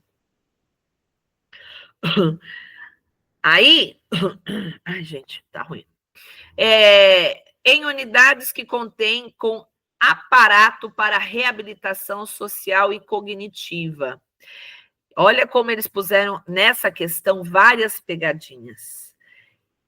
Ele está falando o quê? Atendimento educacional especializado gratuito aos educandos com deficiência, está dizendo que é o Estado, né? Ou seja, o Estado enquanto governo, enquanto poder público, enquanto dinheiro público, ele tem que oferecer gratuitamente. Essas unidades que têm aparato de reabilitação social nem sempre são gratuitas. E aí o pai que tem condição leva. O que o Estado promove? Algumas parcerias com ONGs que têm essa reabilitação e que fazem um trabalho de continuidade, mas a escola oferecida gratuita é a regular, é a escola da prefeitura, é a escola do Estado, tá certo? Em escolas acessíveis naquela localidade que disponham dessa infraestrutura. Essas escolas acessíveis que disponham é a que vai dar continuidade, sem cobrar nada, com um parceiro. Amigos da escola, né, como se diz.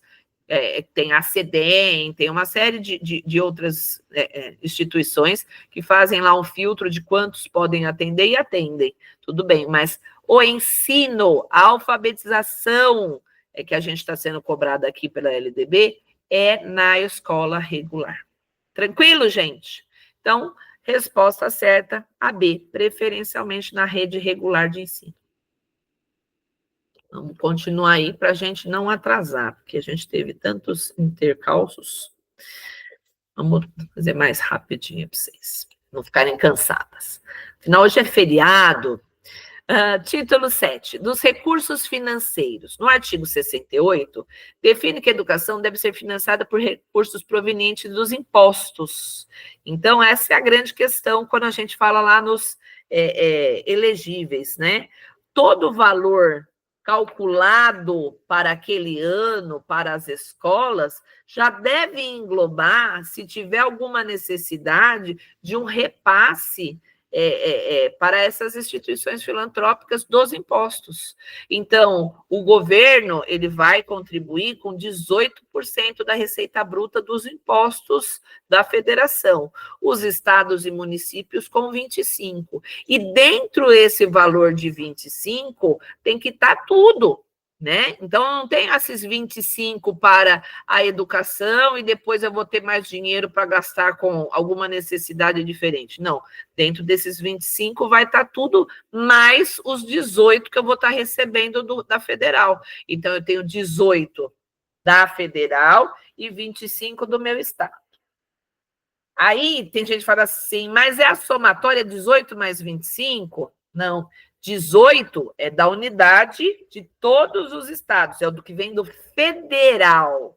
25 é do que é de dentro do seu estado e município ali, né? Então, se eu tenho um município do tamanho de São Paulo, eu tenho um tanto assim de arrecadação. Se eu tenho um município do tamanho de Paranapiacaba, sei lá, Piracicaba da Serra, vamos botar outra cidade menorzinha, sei lá, é menor, né, gente?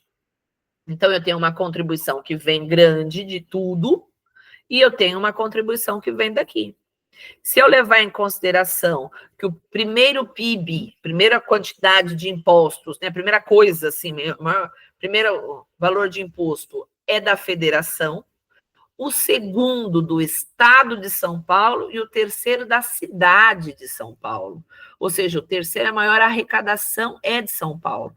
Nós somos maiores do que o estado do Rio de Janeiro inteiro arrecadando imposto, somente a cidade de São Paulo. Então, por isso que São Paulo oferece todas as etapas e modalidades de ensino, porque a arrecadação aqui é maior. Tá bom? Então, o artigo 70 especifica o que é considerado manutenção, que aí não sai da verba de ensino, e desenvolvimento de ensino, ou seja, o que é para manutenção e o que é para desenvolvimento de ensino, englobando salários de professores e funcionários administrativos, construção e manutenção de escolas, aquisição de equipamentos e materiais didáticos. Então, no artigo 70, eu vou dizer para onde que vai esse valor.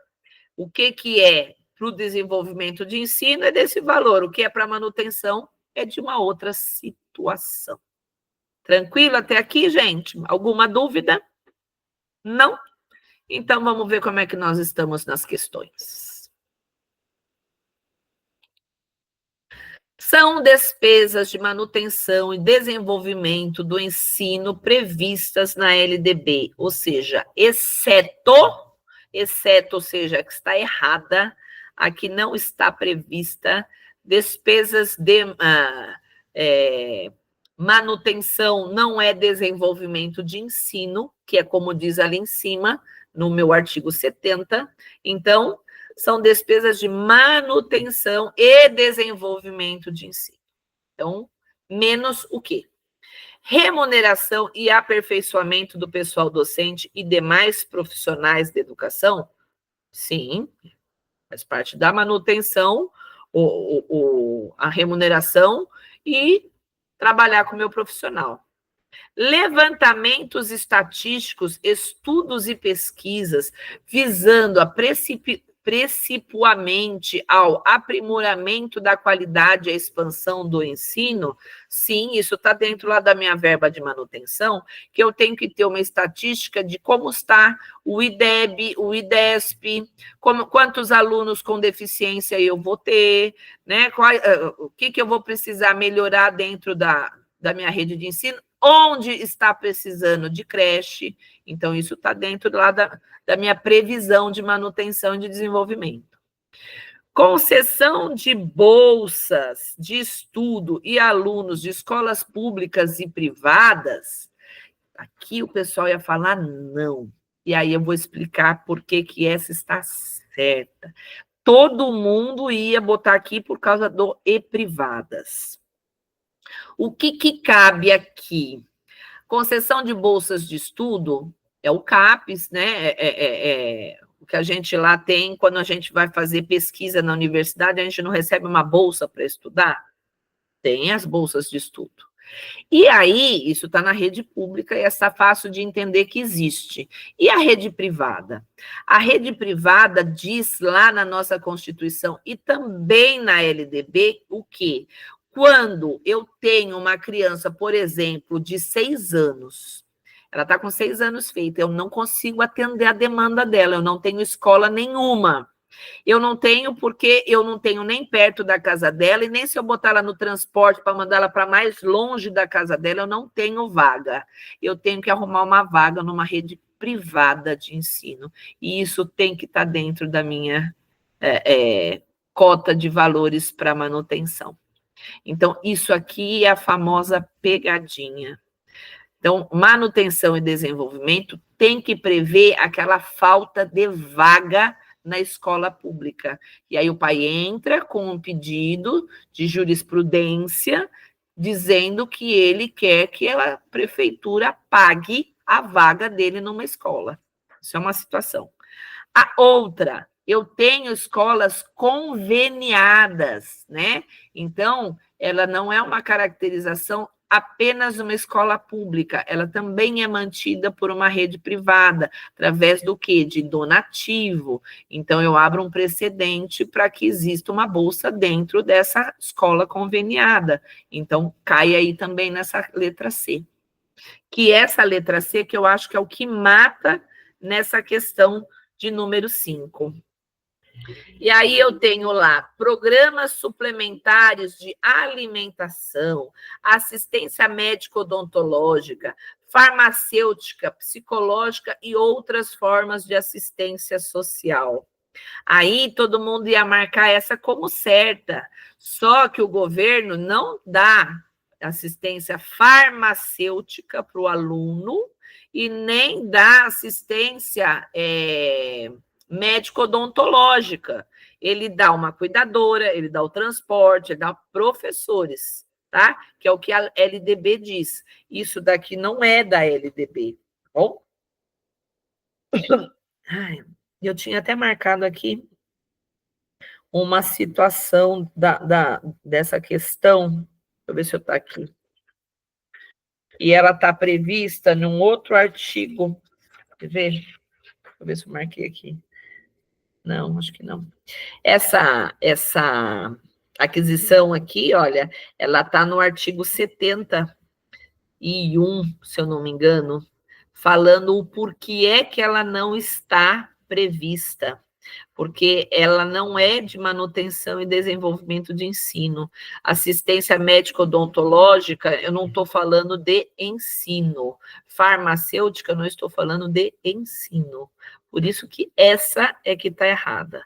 Mas é uma questão difícil, tem que prestar atenção no que o caput da pergunta está te pedindo. Eu estou falando de LDB. LDB, eu estou falando de educação, certo? Vamos lá, então. Ah, tá aqui mesmo. Ó. No artigo 71, ele vai listar as despesas que não são incluídas como manutenção e desenvolvimento do ensino. Então, pagamento de pessoal que não atua diretamente na educação, o transportador, isso vai para o setor de compras, mas isso não está na lista de manutenção da educação. O camarada que trabalha lá, um outro aspecto, está dentro do sistema, mas não está trabalhando para a manutenção ou para o desenvolvimento do ensino. Está lá compilando dados do governo. Isso não é manutenção de ensino, isso é do quadro geral. Ele não está dentro do quadro da Secretaria de Educação. Serviços de saúde não estão dentro da Secretaria de Educação, estão dentro da Secretaria de Saúde. Merenda e assistência social não estão dentro da pasta educação, então não pode ser previsto dentro dessa pasta de despesa e manutenção, que não tem um impacto direto da educação, claro, né? Então, por exemplo, eu tenho lá no posto de saúde o médico não tem que está dentro da pasta da educação, apesar do médico atender casos psicológicos da educação. Eu tenho que ser um psicólogo que trabalhe dentro da escola, que hoje a gente tem os psicólogos da educação, eles fazem um trabalho de acompanhamento, de depressão, de bullying, de falta de conseguir compreender as situações de dentro de sala de aula. Isso é um profissional da educação dentro da educação, diferente de um psicólogo que está lá na pasta da saúde, porque ele trabalha no posto de saúde. Isso ficou claro, gente? Ou ficou um pouco confuso?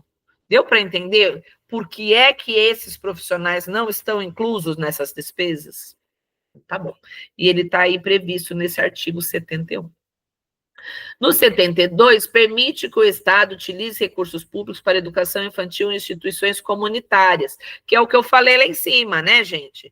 Eu tenho que ter alguém que vai me fazer a reabilitação. Eu não tenho dentro da rede nenhuma escola próxima, mas eu tenho uma ONG, mas eu preciso de um valor mínimo lá para a ONG conseguir trabalhar, porque, né, precisa dar manutenção. Ela não vai ter ganho com aquilo, mas ela precisa se... Isso tem que estar dentro da previsão de gasto. Cria o Prêmio Nacional de Referência em Gestão Escolar, ou seja, aquela escola que tem um destaque, ela ganha o prêmio de R$30 mil e equipamentos para a escola, tá bom?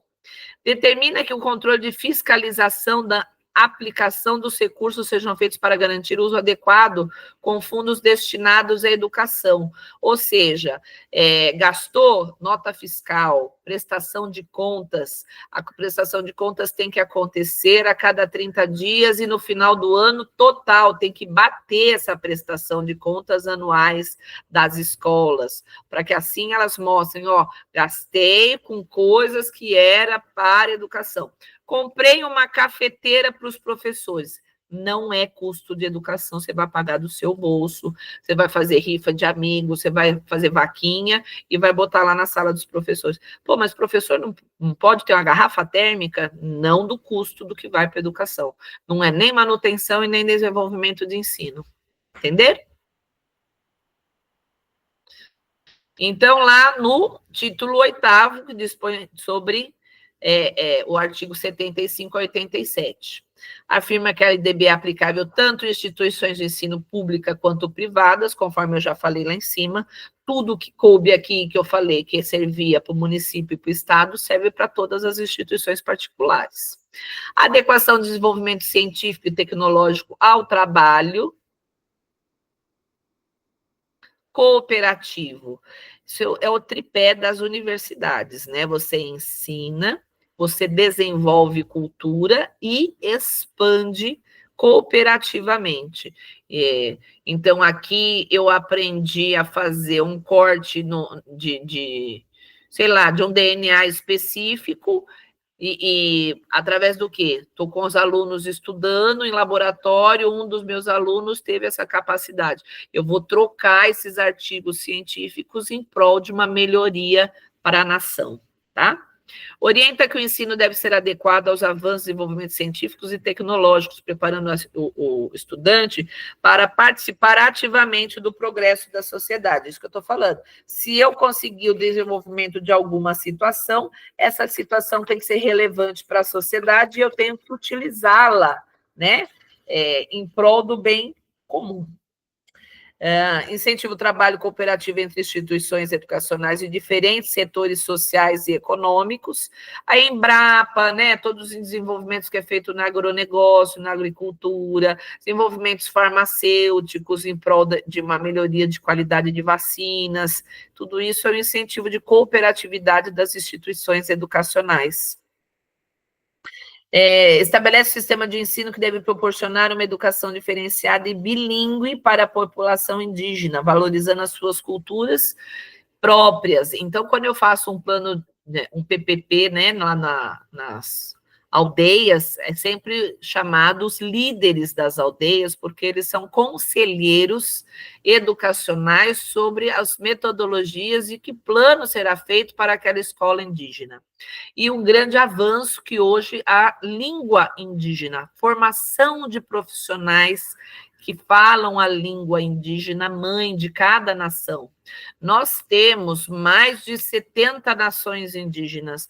Muitas dessas línguas morreram com o embranquecimento dessas nações, que eram obrigadas a serem alfabetizados em língua portuguesa e não em língua nativa. E a LDB vem dar reforço para esse direito, né, das populações indígenas. E também, depois, nas populações quilombolas, com as suas culturas, né? Com seus ressignificados religiosos, inclusive, que permeiam a educação deles. Aí, ó, no 79, assegura o poder público formação de professores, né? Garante o ensino da população do campo. Como é que é esse ensino? Eu tenho uma localização onde tem o resguardo, que, ou seja, não pode pescar nessa época. Eu tenho todos os jovens que estão envolvidos com esse tipo de trabalho junto às suas famílias, que podem vir à escola.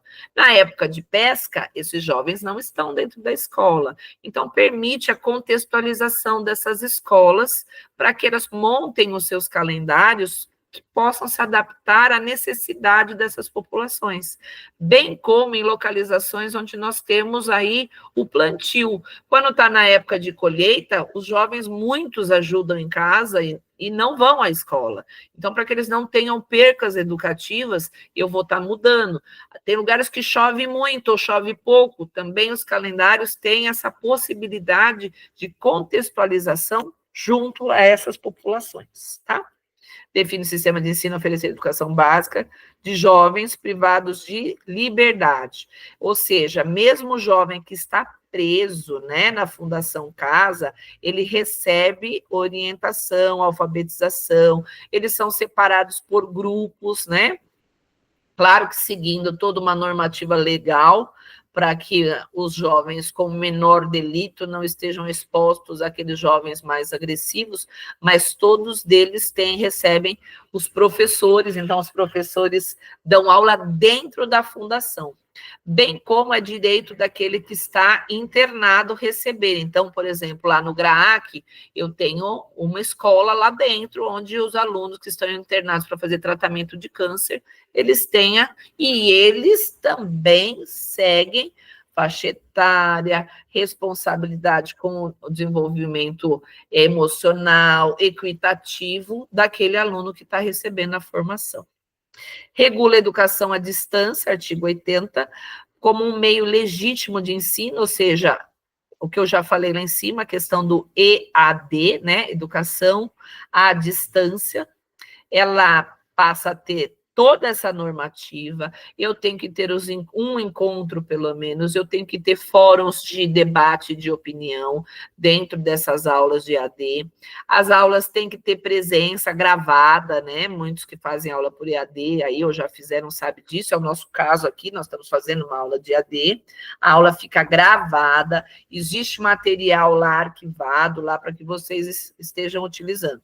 Não é um curso de diplomação. Se fosse, eu teria um material, um podcast, onde vocês deveriam estar me devolvendo produção em cima do que está sendo passado, né? Para que seja aí feito, então, um conceito de nota. Ok? E do 75 ao 87, a autonomia das instituições privadas de ensino para a formulação de currículo, que a gente já falou. As escolas devem promover integração entre as instituições, incentivando a participação comunitária em projetos e atividades educacionais. Isso também a gente já comentou, né? Os conselhos escolares, os grêmios. Permite aos estabelecimentos de ensino militar, eles têm a legislação própria, que é o Código de Conduta Militar. Mas mesmo eles têm que ter a normativa curricular equivalente à rede regular.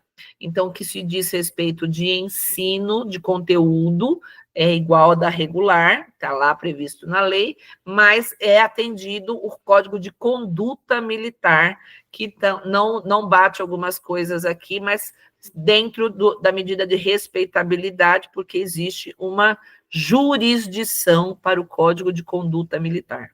Tá? Estabelece que a educação para a defesa cívica... aqui eu queria fazer um adendo. Esses 2 tópicos que estão nesse PPT, eles precisam de uma certa correção. O artigo 84, está escrito aí, na verdade, está equivocado, tanto o 84 quanto o 85. Porque o artigo 84, ele prevê que os alunos sejam monitores nas faculdades, dependendo do seu currículo e plano de estudo. E não essa questão da civil obrigatória. Essa questão civil obrigatória foi uma emenda feita na LDB. No 85 acontece a mesma coisa, tá? Essa questão aqui da educação civil obrigatória do 84, ela está no parágrafo 7º do artigo 26, tá? Que é um adendo aí que altera a lei, tá? Passando a ter a obrigatoriedade na grade curricular de ensino fundamental em São Paulo. Então, a lei que fez essa alteração é a 13.415 de 2017. Por isso que ela aparece aqui. E pode cair em concurso. Por isso que está colocado aí para vocês. Artigo 85, a mesma coisa. É uma alteração que houve, tá? O artigo 85, ele prevê, na verdade, que o habilitado, eu sou habilitada, e estou vendo que na escola tem um camarada lá que está há mais de 6 anos que não é habilitado dando aquela aula. Eu posso requerer o direito ao concurso público, ou seja, eu tenho que exigir da legislação que seja feito concurso, porque, na verdade, faz mais de 6 anos que não tem professor apto, ou com o cargo. Tá? Essa é uma coisa importante que pode cair no concurso do artigo 85. E o que entrou depois foi a educação ambiental, ela será desenvolvida com prática educativa integrada, contínua e permanente em todos os níveis e modalidades de ensino formal, tá? Ela é da Lei 9.795, de 99. Então, como teve essa alteração, a gente deixou aí, caso caia no concurso para vocês. Então, no 84 teve essa alteração e no 85, tá? No 86, estabelece que o sistema de ensino deve estimular a pesquisa e o desenvolvimento tecnológico em todos os níveis. Hoje não se fala em educação sem ensino mediático, né?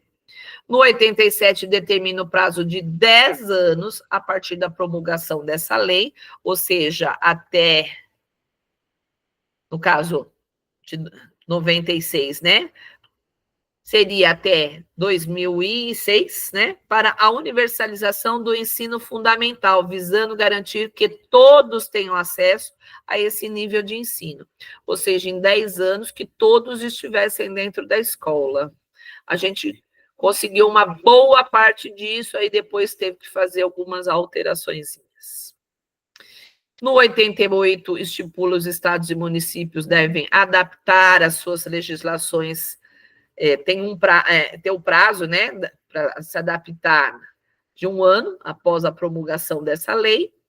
No 88, garante que as creches e pré-escolas sejam integradas ao sistema de ensino, ou seja, passa a vigorar a obrigatoriedade de 4 e 5 e a necessidade de ampliação da rede de 0 a 3, que são as creches, porque a partir do momento que elas são integradas ao sistema de ensino, porque a creche não era, lembra? Elas são integradas e a pré-escola também não era em 96 obrigatória, ela passa a ser com outra visão jurídica. Revoga qualquer dispositivo ao contrário e determina que a lei seja avaliada periodicamente para que haja qualquer mudança nos movimentos sociais e que ela possa estar abrangendo isso.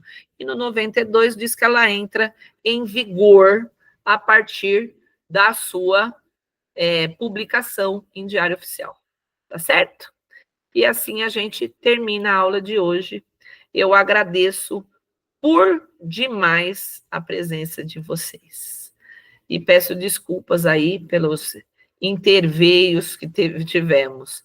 Primeiro sem som e depois uns minutinhos sem internet. Tá bom? Muito obrigada, uma boa noite a todos.